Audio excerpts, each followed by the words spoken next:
Motorola सबसे ज़्यादा पड़ता है, याद रखेगा। मेरा नाम का सबके यहाँ हो गया बैंड हो जाएगा ना। चलो देखो हम ये करते रहेंगे, ध्यान से सुनो। यार ये इतना गंदा काहे हो रहा है? होगा इसीलिए। सर 9 वाले नहीं पढ़ते हैं क्या? 9 वाले आए हैं, आज आए हैं, आज दूढ़वाए हैं, कल दूढ़वाए थे, जाने के बाद आए थे। वो कसम खाए कि कभी इकट्ठा नहीं आएंगे, पता नहीं कहाँ है हम लोगों को। ये क्या है भाई, कसम खाए आज इकट्ठा आते ही नहीं लोग। चलो सुनो मेरी बात ध्यान से, आज मैं थोड़ा सा कुछ बताऊंगा, फिर उसके बाद एक फार्मूले लिखूंगा।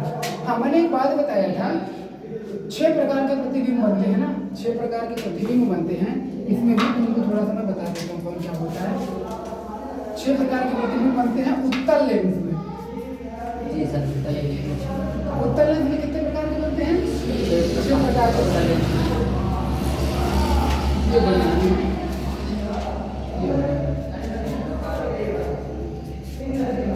देखो एक ही मैं समझाऊंगा, 6 पूरे के पूरे नहीं बनाऊंगा, पूरे के पूरे 6 नहीं बनाऊंगा, क्योंकि मैं एक एक का डिटेल से नहीं बताऊंगा, याद रखो। इधर होता है F1 और इधर होता है F2। नहीं यार मुझे बताएगा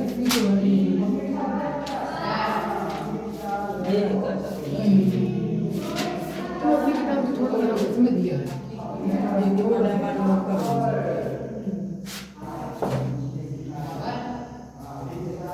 भी नहीं दिया, कोई बात नहीं। चलो थोड़ा सा ये होता है F1, इधर होता है F2, इधर होता है C1, इधर होता है C2। इसको बोलते हैं, ये होता है 2F1 और इधर होता है 2F2 और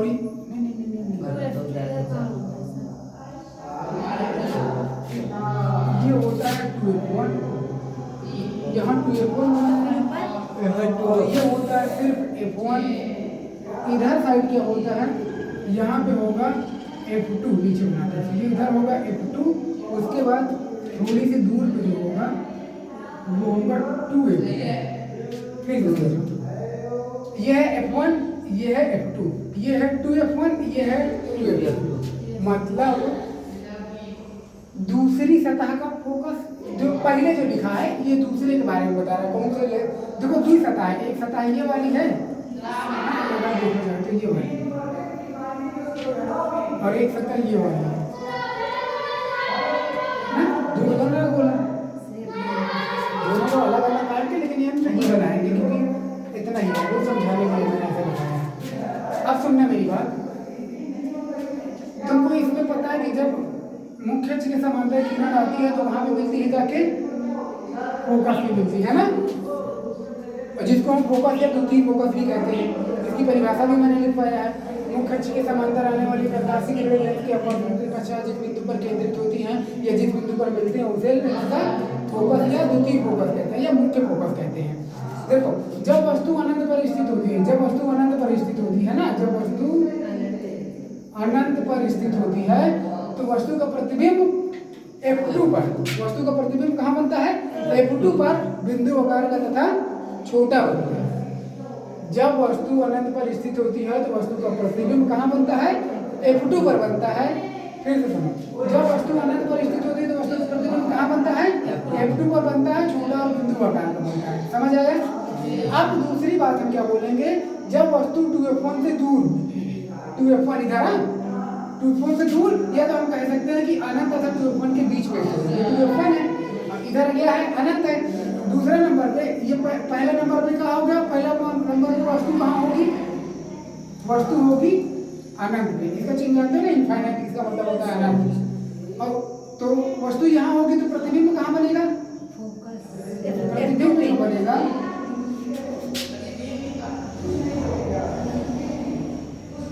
प्रतिबिंब जो बनेगा वो कहाँ बनेगा? F2 पर बनेगा। दूसरा नंबर, जब वस्तु कहाँ होगी? 2F1 से दूर, 2F1 से दूर होगी तो बनेगा?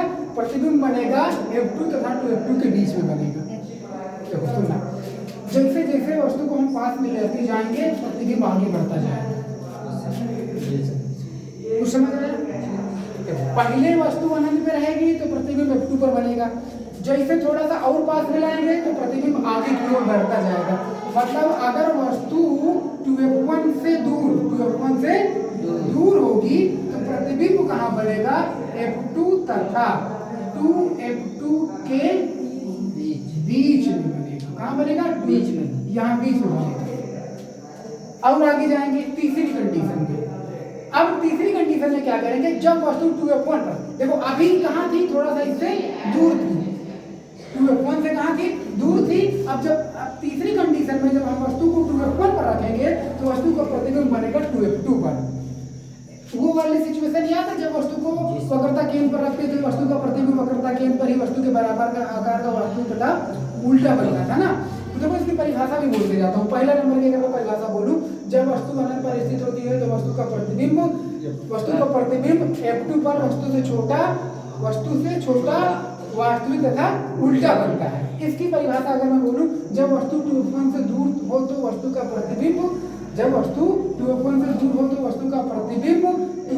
F2 तथा 2F2 के बीच में वस्तु से छोटा वास्तविक तथा उल्टा बनेगा। तीसरी की अगर मैं परिभाषा बोलूं, देखो वस्तु कहाँ होगी तीसरी कंडीशन में? 2F1 पर। सॉरी, कहाँ होगी? 2F1 पर होगी। वस्तु अगर 2F1 पर है तो प्रतिबिंब कहाँ बनेगा? 2F2 पर बनेगा। जब वस्तु 2F1 पर स्थित होगी तो वस्तु का प्रतिबिंब कहाँ बनेगा? 2F2 पर बनेगा और वस्तु के बराबर आकार का वास्तविक तथा उल्टा बनेगा। ये समझ लो कि एक हिसाब से समझ लो ये वक्रता केंद्र है। इस वाले सतह की बात करूं, ये वाले की, इसका वक्रता केंद्र इधर होगा और इसका वक्रता केंद्र किधर होगा? इधर होगा। तो अगर मैं कहूं कि वस्तु वक्रता केंद्र पर स्थित होती है तो वस्तु का प्रतिबिंब कहाँ बनता है? वक्रता केंद्र पर ही वस्तु के बराबर आकार का वास्तु तथा उल्टा बनता है दर्पण में। लेकिन अगर मैं लेंस की बात करूं तो लेंस में हम कहेंगे कि वस्तु अगर 2F1 पर स्थित होती है तो वस्तु का प्रतिबिंब 2F2 पर वस्तु के बराबर आकार का वास्तु तथा उल्टा बनेगा। समझ में आया ना? ये वाली सिचुएशन भी तुमको याद होगी ना। ये वाली यहाँ पे वस्तु थी तो ऐसे करके यहाँ पे प्रतिबिंब भी यहाँ बना था, याद है कि नहीं है? ऐसे करके वस्तु के बराबर आकार का वास्तु तथा उल्टा बनता है। सेम सिचुएशन इसमें भी है। हालांकि हम इसमें वक्रता केंद्र और फोकस की बातें नहीं करते, उनको हम कोड भाषा में डिनोट करते हैं। जैसे वस्तु 2F1 पर स्थित है तो वस्तु का प्रतिबिंब कहाँ बनेगा? 2F2 पर बनेगा। हालांकि इनको हम अगर लैंग्वेज में तोड़ें कि दूसरे फोकस के पहले बिंदु पर या दूसरे फोकस के दूसरे बिंदु पर, तो और बड़ी परिभाषा बन जाती है। इसलिए छोटे छोटे वर्डों का हम इनको तोड़ देते हैं कि 2F1 पर स्थित होगी तो वस्तु का प्रतिबिंब 2F2 पर बनेगा, वस्तु के बराबर आकार का वास्तु तथा उल्टा। अगर मैं चौथी कंडीशन की बात करूं, देखो पहले अनंत में थी, फिर इससे थोड़ा दूर थी, फिर इस पर थी, तो अब कहाँ रखेंगे? अब रखेंगे वस्तु को 2F1 तथा F1 के बीच में। जब वस्तु 2F1 तथा F1 के बीच में स्थित होगी तो वस्तु का प्रतिबिंब 2F2 से दूर। समझ में? देखो आगे आगे जैसे बढ़ते जाएंगे प्रतिबिंब वैसे बढ़ता जाएगा। जब वस्तु 2F1 तथा F1 के बीच में स्थित होगी तो वस्तु का प्रतिबिंब 2F2 से दूर, वस्तु से बड़ा, वास्तविक तथा उल्टा। इसमें था तो बराबर बना था, अब थोड़ा थोड़ा पास आएंगे तो बड़ा बनेगा कि नहीं बनेगा? जब वस्तु 2F1 तथा F1 के बीच स्थित होती है तो वस्तु का प्रतिबिंब 2F2 से दूर, वस्तु से बड़ा, वास्तविक तथा उल्टा बनता है। समझ में है? चौथी कंडीशन में क्या होगा? वस्तु कहाँ रखी जाएगी? 2F1 तथा F1 के बीच में रखेंगे तो प्रतिबिंब कहाँ बनेगा? प्रतिबिंब बनेगा 2F2 से दूर और क्या बनेगा? बड़ा बनेगा। वस्तु से क्या बनेगा? बड़ा। वस्तु से बड़ा, वास्तविक तथा उल्टा। समझ जाना, वस्तु तथा उल्टा बनेगा। अब देखो मैं अगर पांचवी कंडीशन की बात करूं तो पांचवी कंडीशन है, पहली कंडीशन अनंत में था, दूसरी में इससे थोड़ा दूर था, तीसरी में इस पे था, चौथी में कहाँ आया? 2F1 तथा F1 के बीच में। अब पांचवी कंडीशन में कहाँ रखेंगे? F1 पे। जब वस्तु F1 पर स्थित होती है तो वस्तु का प्रतिबिंब कहाँ बनेगा? अनंत पे। कहाँ बनेगा? अनंत पे बनेगा। जब वस्तु F1 पर स्थित होती है तो वस्तु का प्रतिबिंब अनंत पे, वस्तु से अत्यधिक बड़ा, वास्तविक तथा उल्टे को। जब अनंत पे थी तो एकदम छोटू सा बना था और जब कहाँ बना था? फोकस पे बना था ना। और जब इसमें फोकस पे रहेगी तो कहाँ बनेगा? अनंत पे बनेगा और बड़ा बनेगा। परिभाषा की मैं बात करूं कि जब वस्तु F1 पर स्थित होगी तो वस्तु का प्रतिबिंब अनंत पर वस्तु से अत्यधिक बड़ा वास्तविक तथा उल्टा बनेगा। समझ में आया? या अगली वाली कंडीशन देखो, वस्तु कहाँ होगी? F1 पर होगी। वस्तु F1 पर होगी, क्या होगा? पढ़ाओ लाइव है? लाइव नहीं है, बंद कर दो। तुम हॉटस्पॉट नहीं चालू करो। कब से चालू तो है भाई, हम तो लाइव चला रहा हूँ, देख रहे थे इसमें तुम्हारा नोटिफिकेशन आ रहा ना कुछ आ रहा है। बंद करो। क्या बंद करना? बंद कर दो रिकॉर्डिंग, चालू रहने दो ना, क्या दिक्कत है? ज़्यादा हो जाएगा। अरे रोज ठीक है, करने में यार अपने हिसाब से क्रॉप करते रहना ना, वो लगता है काम काम नीचे निकालते सीधा रहो, उठा के डाल देते हैं, कुछ नहीं करते हैं। क्रॉप ही तो करना है, केवल क्रॉप करते रहो। ये करना न्यू वीडियो पे करना, पुरानी वाली बाकी रह जाएगी, फिर उसको मेन टॉपिक निकाल लेना। अब हमको देना पड़ेगा, कर देंगे सब। कोई कुछ नहीं करता, कहने के लिए सब कर देते हैं, साथ कोई नहीं देता है। सुनो, हाँ यार, हाँ, जब वस्तु F1 पर स्थित होती है तो वस्तु का प्रतिबिंब कहाँ बनेगा? अनंत। कहाँ बनेगा? अनंत पर कितना बड़ा बनेगा? वस्तु से बहुत बड़ा ना, यस सर। बहुत बड़ा वास्तविक तथा उल्टा। समझ आए? लास्ट वाली कंडीशन बताओ मुझे, वस्तु कहाँ रखेंगे? वस्तु रखी जाएगी, ई का होता है, इसके बारे में जानते हैं? कौन सा केंद्र, चाहे वो से लिखे चाहे सी से लिखे, है ना? प्रकाशिक केंद्र।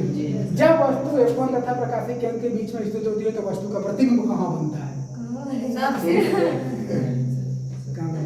मुझे भी नहीं याद है पूरा अच्छी तरीके से, लेकिन मैं इतना बता सकता हूँ कि इधर तो नहीं बनेगा भाई, इधर बनेगा। हाँ, क्योंकि देखो, चाहे लेंस हो चाहे दर्पण हो, लास्ट वाली में ये कंडीशन होती है कि जिधर वस्तु रखते हैं उधर ही प्रतिबिंब बनता है।